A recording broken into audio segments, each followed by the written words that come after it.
Hello, I'm Dr. Maurie Markman from Cancer Treatment Centers of America, and I would like to discuss with you a very interesting paper that recently appeared in the Journal of the National Comprehensive Cancer Network, Volume 20, Issue 12, December 2022. The paper entitled Physician Awareness of Immune-Related Adverse Events of Immune Checkpoint Inhibitors. It's an interesting paper. It's an interesting paper to have been published in a cancer journal, but I think a very important one, and in one I think that we need to take seriously. That is all physicians, but also cancer physicians.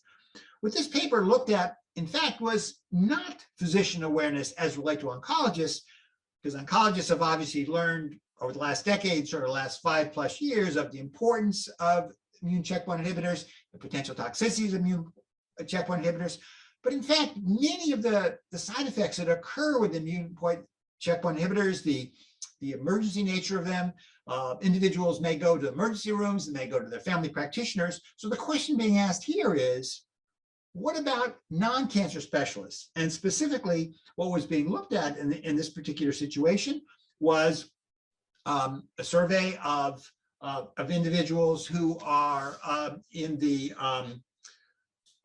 emergency room space, the family practitioners, as well as the general internists. In fact, 415 physicians were surveyed. 155 or 38% of those surveyed returned the information.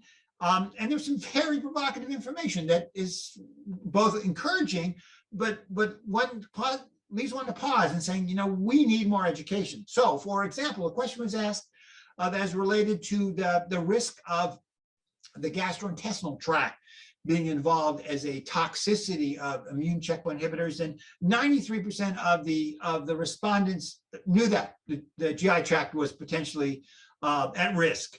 On the other hand, when the question was asked of the cardiovascular system, only 57% of the respondents knew that cardiovascular system was at risk, and 67% recognized that the kidney, the renal system, was involved. When asked the question, were endocrinopathies reversible? And we know that most of them are not, unfortunately. In fact, 65% of the respondents said, yes, they were reversible, an incorrect answer.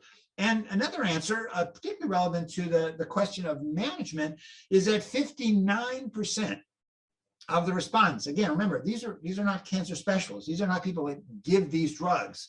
These are individuals who might see patients in the emergency room, or might see them in their practice. 59% of the respondents said giving steroids was potentially very negative, and that it would reverse the benefits of the checkpoint inhibitors, when in fact, most studies would suggest that no, that's not true. You can give steroids, and they're very important, particularly in a setting where the patient is quite ill. So, an education is necessary here. And in fact, the final question that was addressed, which is perhaps the one that is most concerning, was the doctors were asked, self-reported, what is your comfort level in recognizing the toxicities of checkpoint inhibitors? And the doctors could record from 0 to 100. The median response was 15. And when asked, what do you feel about your comfort level with treatment? The median response, again, 0 to 100, was 10.